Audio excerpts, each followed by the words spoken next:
I think it's really interesting about how, like, I feel like there's certain objects in our life that, like, we don't pick, like, it just chooses us kind of thing, where, like, it's either given to us at, like, a certain time that we remember, or it's just always been there, and you're like, this holds a lot of meaning, and I don't really know why sometimes. But I really do think that these bears hold meaning to me because it reminds me of our little versions of ourselves that lives inside us all the time, you know? It's just, they've been there for everything, you know? Like, I've had that bear, I'll be 24 on Saturday, and so she's also turning 24. And so I think it's interesting to think about, I don't know, I just love that bear, and I just hold such a special place in my heart for being through everything they went through when I was a kid, and all the fun times and sad times, and she just reminds me of that, and that's why I like to hold on to her.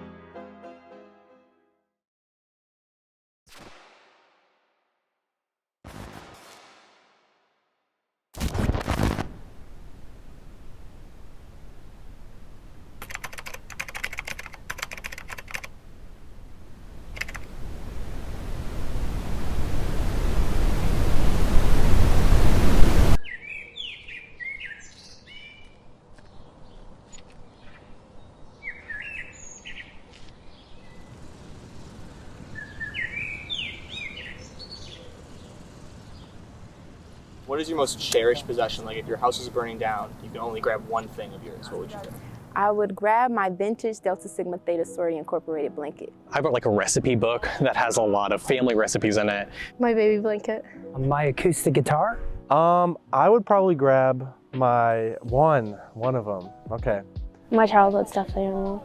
I have this binder back home that I kept from high school. I did madrigals and choir, and so all of my sheet music is in this one massive binder. I would say my camera. My friend made me this little medallion. It's this little stuffed, like, Katamari plush. I would probably grab my computer. I love piano. I've been playing piano since I was 5, so I would say that. It's really huge, but I really cherish it, so I'll take that with me. I make chapbooks. I don't know, they're these photo books. Honestly, I would probably grab my hard drive because it's got a lot of memories from the past few years, and it's got a lot of my pictures that I've taken and a lot of just projects I've worked on and things I care about on there. So I've only had it for 2 years. I've had it for probably about 20 years. Like 5 years ago, 4 years ago. I've had it for like a year now. I got this for my birthday 2 years ago. I've had it for like 2 years. I've had that cookbook since my grandma passed away, maybe 5 or 6 years now. Probably 8 years. I built it like 2 years ago. Like, probably, I don't know, like maybe my entire life. I don't know how to like put it into words, but it just brings me comfort, even though it's like kind of embarrassing. It just like, it makes me feel good. It's just like a really cute thing that we have together. It's very special to me. I don't know, it's just like comfort for me.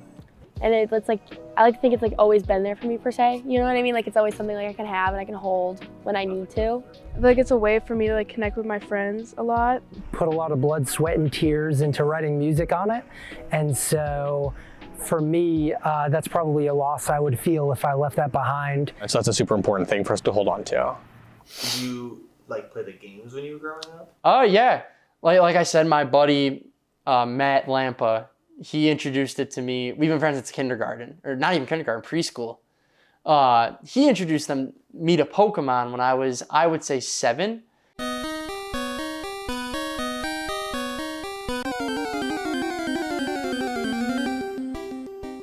Ooh, double chancey.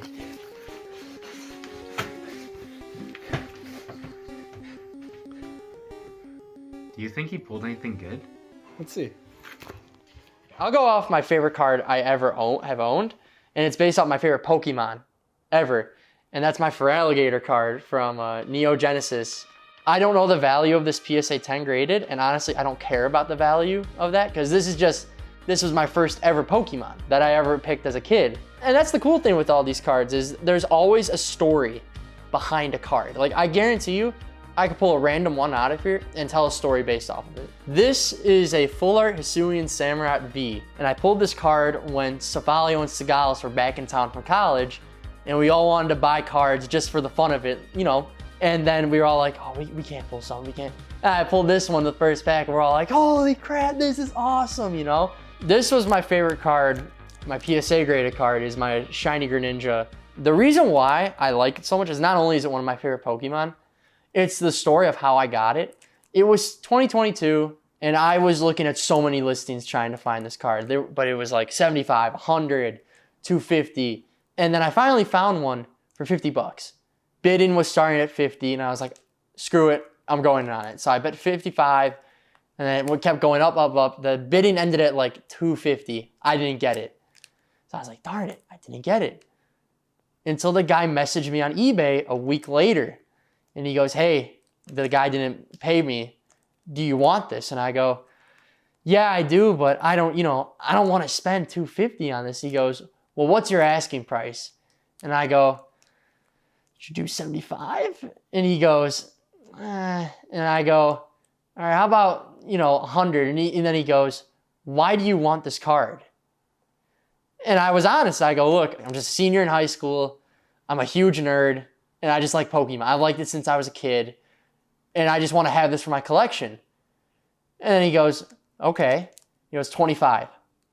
And I go, 25 bucks? And he goes, 25 bucks. And I go, yes. So paid 25 bucks for this one. So I would say this is my favorite PSA graded card. And there's always a memory to it, I could show these to someone 20 years from now and tell that exact story I just told you about that Samurott or that Rayquaza. So I think it's like a little time capsule too, just looking at it.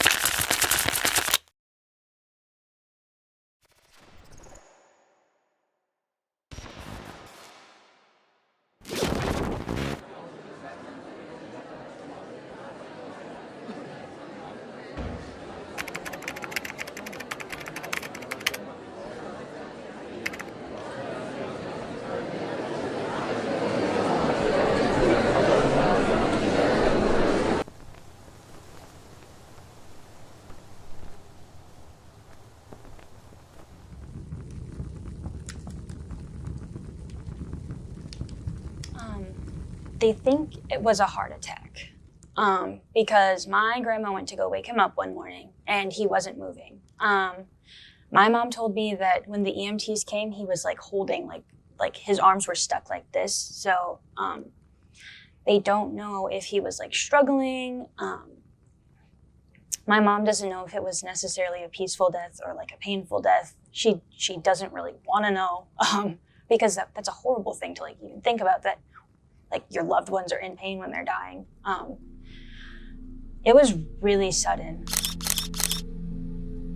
My grandpa, his name was Henry Skibbins, but everyone called him Hank. He worked as a draftsman, so he did a bunch of drawing. He taught me how to draw like a lot of things. He's the reason I really love art. But he was really funny. He loved to tell people jokes. He would write down his jokes on index cards and he'd carry them around and tell people. He was in a barbershop quartet, so my grandma has a bunch of CDs of him singing. So she'll listen to them sometimes, but she really doesn't anymore because it makes her too sad. Whenever we would go on vacation, we would go vacationing in this small town in Indiana, and they had this candy emporium. He's like, the first dollar is always on me. So he'd buy $1 of our candy, but like there's like the 5-cent Tootsie Rolls there. So it was super cheap. We were able to get so much candy for so cheap. He was really fun. He was a great guy.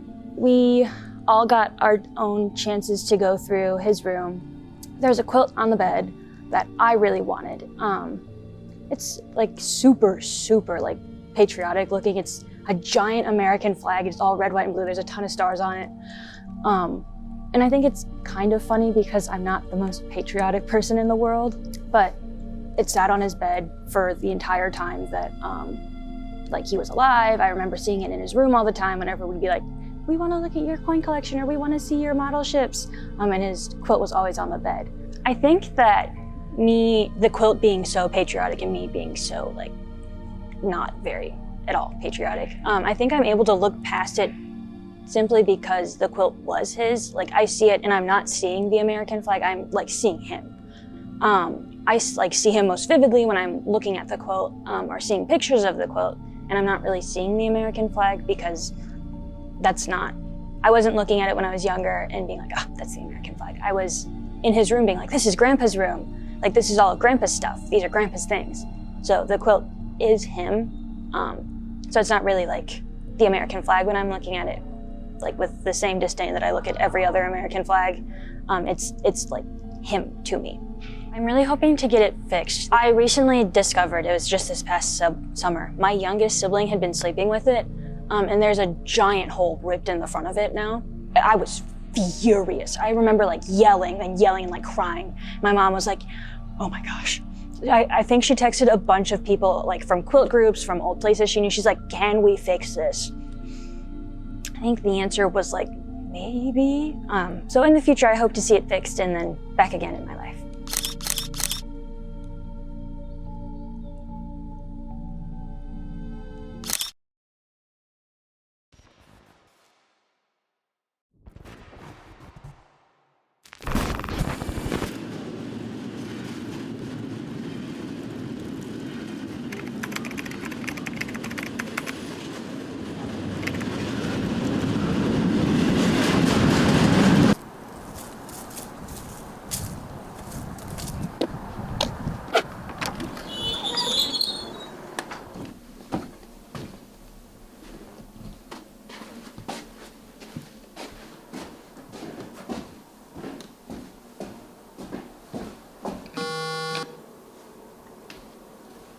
So this is Giraffe. I've had him since I was 1 or 2. There's not really been anyone I've ever been closer to.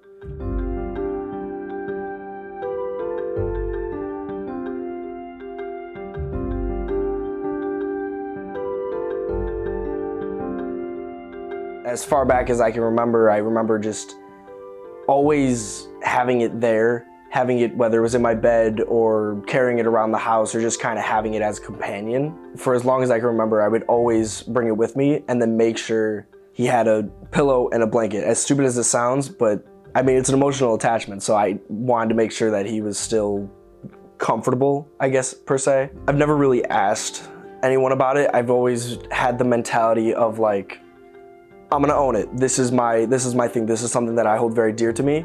If someone else has a problem or thinks differently, then they can have their own thoughts. It's personal to me, and that's really all that matters to me. I never did actually have that thought of like, what do other people think about it? Honestly, I think I might actually call my parents up and say, hey, what do you think about this? Hey, I'm at Robotics Club. What's up?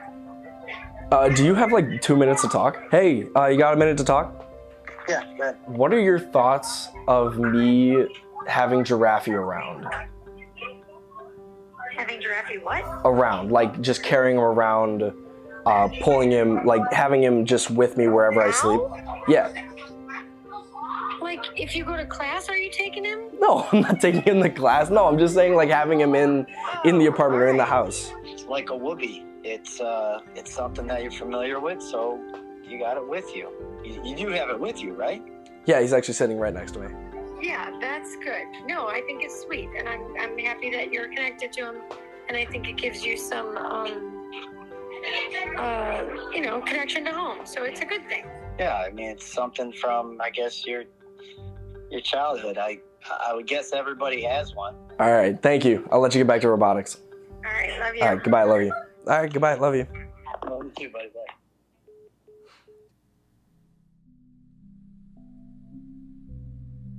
There was a certain time in my adolescence, whether it could have been anywhere between like 8 and 14, which I know is a wide range, but there was just something going on in my life, whether it was not being able to make friends or having trouble with the current friends that I had at the time.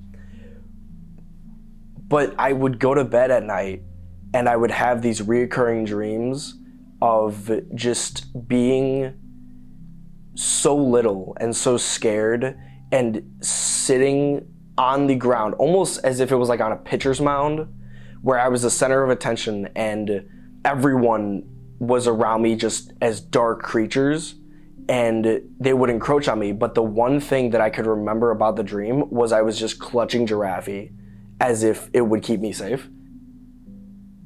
There were other times where I couldn't find my place. It was more so like, it was not a struggle of who am I, but like, where am I going in life? And at that time, I didn't really know where I was or who I wanted to be. Maybe it's the fact that I don't want to grow up. Maybe it's the fact that I'm scared of just becoming an adult and having to deal with all of those responsibilities. And I have come to terms with a lot of that. And I have come to terms with bills and taxes and all those average adult kind of loom overs. But there's something about holding onto the giraffe that it's like, at my heart, I still am a kid. I still am a child. I still have feelings. It still is something, a part of me that is, or that was, but still can be something that's a big part of who I am. It's also the fact that he's been there when in my darkest moments, just like my mom, my dad. It's not a dependency, but there is that sense of, kind of reminds me of my parents, still hold that big of a significance. When I was younger, like this is kindergarten, first grade, second grade, my parents moved me around in different schools, not in different towns, but there was that like shift between pre-K, kindergarten. They took me out halfway through kindergarten, threw me in a different one, took me out of that after that kindergarten, and then threw me into a first grade where I didn't know anybody. And I would make attachments and then I would lose them just moving around. And I would make more attachments as friends and then they would leave school or something would happen. But Giraffe is the one thing that was always a constant, just like my parents, just like my siblings. Like it was always there.